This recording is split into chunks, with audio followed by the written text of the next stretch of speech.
Film की शुरुआत एक रिचर्ड नाम के लड़के को दिखाते हुए होती है, जो कि अपनी टीम में फुटबॉल मैच खेल रहा होता है। अब खेल के दौरान दूसरी टीम का प्लेयर रिचर्ड पर हमला करके उसे नीचे गिरा देता है। इसके बाद रिचर्ड को बहुत गुस्सा आता है और वो उस लड़के को बहुत बुरी तरह पीटने लगता है। ये देखकर सब लोग काफ़ी घबरा जाते हैं। इसके अगले सीन में रिचर्ड को अपनी फ्रेंड के साथ कार में दिखाया जाता है। अब जिस वक्त वो दोनों बातें कर रहे होते हैं तो उसी दौरान रिचर्ड को कुछ होने लगता है और वो एक वेयरवुल्फ में बदल जाता है और वो अपनी फ्रेंड लिसा को नुकसान पहुंचाने वाला होता है, लेकिन टाइम पर लिसा गाड़ी से निकलकर भाग जाती है। फिर अगली सुबह जब रिचर्ड जागता है तो वो देखता है कि उसके पेरेंट्स को बहुत बुरी तरह मारा हुआ है। ये देखकर रिचर्ड को लगता है कि उसने खुद ही अपने पेरेंट्स को मार दिया है। ये सोचकर वो दुखी होकर रोने लगता है और इसके बाद वो फिर से वेयरवुल्फ में बदल जाता है। तभी बाहर उसकी फ्रेंड लिसा पुलिस को लेकर वहाँ आ जाती है। ये देखकर रिचर्ड वहाँ से भाग जाता है। अब हर तरफ ये खबर फैल जाती है कि रिचर्ड ने अपने पेरेंट्स को मार दिया है। वो बहुत खूंखार अपराधी है। पुलिस भी रिचर्ड की तलाश में जुट जाती है। अब हमें पता चलता है कि जब भी फुल मून वाली रात होती है तो रिचर्ड खुद पर अपना कंट्रोल नहीं कर पाता और वो वेयरवुल्फ में बदल जाता है। अब रिचर्ड को पता चलता है कि उसके पेरेंट्स ने उसे गोद लिया था। ये जानकर रिचर्ड को बहुत धक्का लगता है और वो काफ़ी टूट जाता है। और इसके बाद जब रिचर्ड रास्ते में जा रहा होता है तो वो देखता है कि दो लड़के एक लड़की को पीट रहे होते हैं। वो लड़की खुद को बचाने के लिए रिचर्ड से मदद मांगती है, जिस पर रिचर्ड उन लड़कों को उसे छोड़ने को कहता है, लेकिन वो लड़के उसकी नहीं सुनते और उसे वहाँ से जाने को कहते हैं। ये सब देखकर रिचर्ड को बहुत गुस्सा आता है और वो फिर से वेयरवुल्फ में बदलकर उन लड़कों को मार देता है। ये देखकर वो लड़की बहुत डर जाती है और वहाँ से भाग जाती है। इसके बाद रिचर्ड एक बार में जाता है जहाँ वो एक जॉन नाम के आदमी से मिलता है, जो कि रिचर्ड की तरह ही एक वेयरवुल्फ है। अब रिचर्ड को पता चल गया था कि वो अकेला ही वेयरवुल्फ नहीं है, बल्कि कई और वेयरवुल्फ भी हैं जो इस धरती पर मौजूद हैं। अब रिचर्ड की प्रॉब्लम ये थी कि वो खुद पर कंट्रोल नहीं कर पाता था, इसलिए वो इसके बारे में जॉन से पूछता है, जिस पर जॉन कहता है कि ये बातें तुम्हारे पेरेंट्स ने तुम्हें नहीं सिखाया। जिस पर रिचर्ड बताता है कि मुझे अडॉप्ट किया गया था, मैंने अपने असली पेरेंट्स को कभी नहीं देखा। अब रिचर्ड जॉन से अपना असली एड्रेस पूछता है, लेकिन जॉन उसे नहीं बताता, बस एक क्लू दे देता है। इसके बाद रिचर्ड उस टाउन में जाता है जहाँ वो एक बार में जाता है, जहाँ लोग उसे घूर घूर के देख रहे होते हैं। रिचर्ड बियर लेने के बाद बार ओनर एंजेलिना से बात करने लगता है। अब दोनों जब बात कर ही रहे होते हैं तो तभी वहाँ एक लड़का आता है और वो रिचर्ड से पंगा लेने लगता है और उससे बदतमीजी भी करता है। अब रिचर्ड उसे वहाँ तो कुछ नहीं करता, लेकिन बार के बाहर वो उस लड़के का इंतज़ार करने लगता है। अब सब लोगों के बार से चले जाने के बाद रिचर्ड उस लड़के पर हमला करता है। अब वो लड़का रिचर्ड से जान बचाकर वहाँ से भाग जाता है। अब एक जॉन नाम का आदमी रिचर्ड को अपने फार्म पर काम करने को कहता है। इसके बाद रिचर्ड उसके घर जाता है। अब जॉन के घर कॉनर नाम का आदमी आता है, जो रिचर्ड को कहता है कि क्या तुमने मेरे आदमी को मारा। तभी वहाँ जॉन आता है। वो कॉनर से कहता है कि ये मेरा नेफ्यू है और बार में तुम्हारे लोगों की ही गलती थी। इसके बाद कॉनर वहाँ से चला जाता है। अब रात के वक्त रिचर्ड को एक लड़का मिलता है। वो कहता है कि मैं तुम्हारा दूसरा कज़िन हूँ और वो आगे रिचर्ड को कॉनर से बचने को कहता है। अब दूर से कॉनर उसे देख रहा होता है। अब वो लड़का जब वहाँ से चला जाता है तो रास्ते में उसे कॉनर के आदमी पकड़ लेते हैं। कॉनर उससे पूछता है कि तुमने रिचर्ड को क्या बताया, जिस पर वो लड़का कहता है कि मैंने बस उसे इस टाउन को छोड़कर चले जाने और एंजेलिना से दूर रहने को कहा।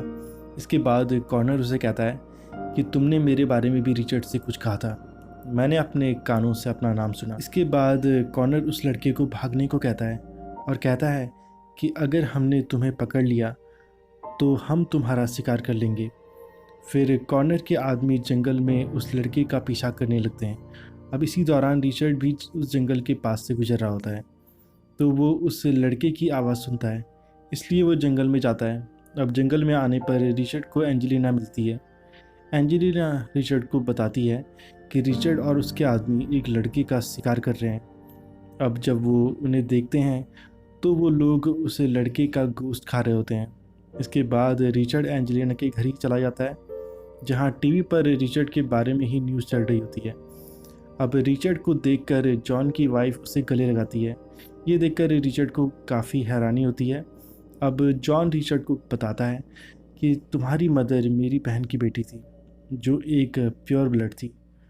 कॉनर ने जब उसे देखा तो वो उसे पसंद करने लगा, और जब वो कॉनर से शादी के लिए तैयार नहीं हुई तो कॉनर ने उसके साथ ज़बरदस्ती की, और तुम कॉनर के ही बेटे हो, यानी कॉनर तुम्हारा ही बाप है। इसके बाद जॉन आगे बताता है कि तुम्हारी मदर के मरने की खबर को तुम्हारे नाना ने हर जगह फैला दिया, लेकिन वो मरी नहीं थी। उन्होंने तुम्हारी मॉम को एक कमरे में छुपा दिया था, और उन्होंने ऐसा इसलिए किया था ताकि कॉनर तुम्हारी मॉम तक ना पहुंच पाए। फिर जब तुम्हारा जन्म हुआ तो हमने तुम्हें किसी को गोद दे दिया, और इसलिए तुम्हारी मदर ने तुम्हारे गम में सुसाइड कर लिया। अब तुम्हारी मदर की मौत के बाद कॉनर और ज़्यादा खूंखार हो गया, और उसने और ज़्यादा लोगों को काट कर वोल्फ में बदल दिया, और फिर उसने वेयरवुल्फ की एक टीम बना ली, और अब वो उन्हीं लोगों के साथ मिलकर और लोगों का शिकार करता है। लेकिन ऐसे वेयरवुल्फ प्योर ब्लड वेयरवुल्फ के सामने वीक होते हैं, और तुम एक प्योर ब्लड वेयरवुल्फ हो। अब इससे ये भी पता चलता है कि कॉनर को एक प्योर ब्लड वाली लड़की चाहिए। इसके बाद वो किसी को भी नुकसान नहीं पहुंचाएगा। अब पूरे टाउन में एंजेलिना ही एक ऐसी लड़की है जो खुद को कॉनर को सौंपने के लिए तैयार है। ये बात वो रिचर्ड को भी समझाने की कोशिश करती है। अब नेक्स्ट डे रात में जॉन के घर प्योर ब्लड वेयरवुल्फ आते हैं। वो सब लोग भी यही चाह रहे होते हैं कि एंजेलिना को कॉनर को सौंप दिया जाए, लेकिन रिचर्ड इस बात से मना कर देता है और अकेले ही कॉनर से लड़ने के लिए निकल जाता है। इसके बाद वो कॉनर के पास जाकर कहता है कि मैं उसी औरत का बेटा हूँ जिसके साथ तुमने गलत किया था। अब कॉनर उसे कहता है कि मैं तुम्हें बाकी लोगों की तरह यहाँ से भागने का चांस देता हूँ। इसके बाद वो रिचर्ड के पीछे अपने आदमियों को भेजता है। रिचर्ड जंगल में उसके आदमियों को मार देता है। इसके बाद कॉनर और उसके कुछ और आदमी रिचर्ड को घेर लेते हैं और उसे बुरी तरह पीटने लगते हैं। अब रिचर्ड दर्द से जब चिल्लाता है तो उसकी आवाज़ एंजेलिना सुन लेती है। फिर वो भागकर जंगल की तरफ जाती है। अब जैसे ही कॉनर रिचर्ड को मारने वाला होता है तो तभी रिचर्ड अपने पैरों से उस पर हमला कर खुद को छुड़ाकर वहाँ से भागता है। अब भागते हुए वो वहाँ पहुँचता है जहाँ आगे सिर्फ खाई है। अब कोई ऑप्शन न होने की वजह से रिचर्ड खाई में कूद जाता है, जिससे उसे काफ़ी चोट आती है और वो बहुत घायल हो जाता है। अब उसे पहले वाला जॉन दिखाई देता है। वो उसे उठने को कहता है। अब उठकर कुछ आगे जाता है जहाँ उसे एंजेलिना मिल जाती है। वो रिचर्ड को घर लेकर आती है। जॉन रिचर्ड को उठने को कहता है और ये भी कहता है कि यही रास्ता है जिससे तुम ठीक हो सकते हो, लेकिन रिचर्ड उठने की हालत में नहीं होता। इसके बाद एंजेलिना जॉन के पास जाती है, जिससे रिचर्ड की बॉडी में चेंजेस होने लगते हैं और रिचर्ड ठीक होने लगता है। इसके बाद एंजेलिना रिचर्ड को बाहर लाती है और उससे भागने को कहती है। पहले तो रिचर्ड तैयार नहीं होता, लेकिन जब वो भागता है तो उसके जख्म मिटने लगते हैं। इसके बाद वो जॉन के पास आता है। जॉन के पास काफ़ी क्वांटिटी में एक्सप्लोजिव होता है। ये देखकर रिचर्ड का एक प्लान बनता है। वो उस एक्सप्लोजिव से गोलियां और माइंस बनाता है ताकि वो वॉल्फ को मार सके। अब बिछाते वक्त रिचर्ड को एंजेलिना की आवाज़ सुनाई देती है। अब रिचर्ड जब भागकर घर के अंदर जाता है तो उसे पता चलता है कि एंजेलिना और जॉन को उन लोगों ने किडनैप कर लिया है और उन्होंने रिचर्ड को उस जगह बुलाया होता है जहां वो एंजेलिना और जॉन को ले गए हैं। अब रिचर्ड जब वहां जाता है तो एंजेलिना को वहां बांधा होता है। रिचर्ड सबसे पहले वहाँ के गार्ड्स को मार देता है। इसके बाद कॉनर के बाकी लोग भी रिचर्ड पर हमला करने लगते हैं। इसके बाद रिचर्ड एक एक कर सभी को मार देता है और एंजेलिना को छुड़ाकर जंगल की तरफ भागता है। फिर एंजेलिना भी उन लोगों को मारकर जॉन को केस से बाहर निकालती है और रिचर्ड को मदद के लिए भेजती है। अब ये दोनों घर आकर रिचर्ड का वेट करते हैं। अब रिचर्ड के घर आने के बाद कॉनर और उसके आदमी भी वहाँ आ जाते हैं। रिचर्ड उन्हें वहाँ से चले जाने को कहता है। ये सुनकर कॉनर को गुस्सा आ जाता है और वो अपने आदमियों से रिचर्ड को नीचे लाने को कहता है। तभी जॉन वहाँ माइंस को ब्लास्ट कर देता है, जिससे कॉनर के काफ़ी आदमी मारे जाते हैं। अब इसके बाद कॉनर को फार्म हाउस में से एक आवाज़ सुनाई देती है जो रिचर्ड की होती है। फिर जब वो फार्म हाउस के अंदर जाता है तो तभी रिचर्ड फार्म हाउस का डोर बंद कर देता है। इसके बाद जॉन वहाँ पर फायरिंग करता है, जिससे वहाँ बहुत बड़ा धमाका होता है, जिसमें कॉनर के बाकी आदमी भी मारे जाते हैं, लेकिन इस धमाके में कॉनर बच जाता है। इसके बाद रिचर्ड और कॉनर के बीच लड़ाई होने लगती है। अब लड़ाई में जैसे ही रिचर्ड कॉनर को नीचे गिराता है, तभी जॉन कॉनर को शूट करने वाला होता है, लेकिन रिचर्ड उसे ऐसा करने से रोकता है। फिर रिचर्ड कॉनर से कहता है कि तुमने बहुत गलत काम किया है, इसलिए तुम्हारा ज़िंदा रहना ठीक नहीं है, तुम्हें मरना होगा। तभी कॉनर कहता है कि मैंने तुम्हारी मॉम के साथ कुछ गलत नहीं किया, बल्कि हम दोनों तो एक दूसरे से प्यार करते थे। लेकिन जब तुम्हारे नाना ने तुम्हारी मॉम की डेथ की झूठी खबर फैलाई तो मैं बहुत टूट गया और इसी वजह से मैं एक बुरे आदमी में बदलता गया। तभी वहाँ पहले वाला जॉन भी आ जाता है जो रिचर्ड को क्लब में मिला था।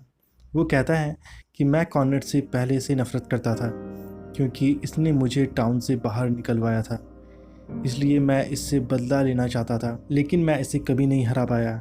फिर एक दिन जब मेरे भाई ने मुझे रिचर्ड के बारे में बताया तो मैंने रिचर्ड के पेरेंट्स को मार दिया, और जिससे पूरे शहर में ये खबर फैल गई कि रिचर्ड ने अपने पेरेंट्स का खून कर दिया, जिससे रिचर्ड को वो शहर छोड़कर इस टाउन में आना पड़ा। ये सुनकर रिचर्ड को बहुत गुस्सा आता है और वो जॉन को मारने आता है, लेकिन तभी जॉन रिचर्ड को घूंसा मारकर नीचे गिरा देता है।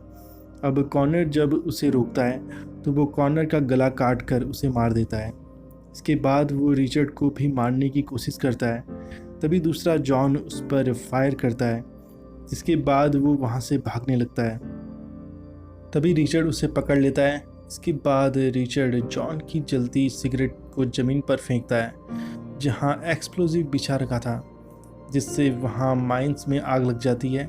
इसके बाद रिचर्ड जॉन से दूर हो जाता है और फिर तभी वहाँ पर बहुत बड़ा धमाका होता है, जिससे जॉन मारा जाता है। इसके बाद के सीन में रिचर्ड और एंजेलिना को टाउन से बाहर जाता दिखाया जाता है। जॉन उन्हें आखिरी बचे प्योर ब्लड की लिस्ट देता है। इस लिस्ट में उन सब के नाम होते हैं जो प्योर ब्लड वेयरवुल्फ हैं, और यहीं पर ये फिल्म ख़त्म हो जाती है। तो दोस्तों, आपको आज की हमारी वीडियो अगर पसंद आई हो तो लाइक ज़रूर कीजिए, चैनल को सब्सक्राइब करना मत भूलिए and hit the bell icon button. तो मिलेंगे फिर किसी मूवी के साथ। आज के लिए बस इतना ही। Thank you so much.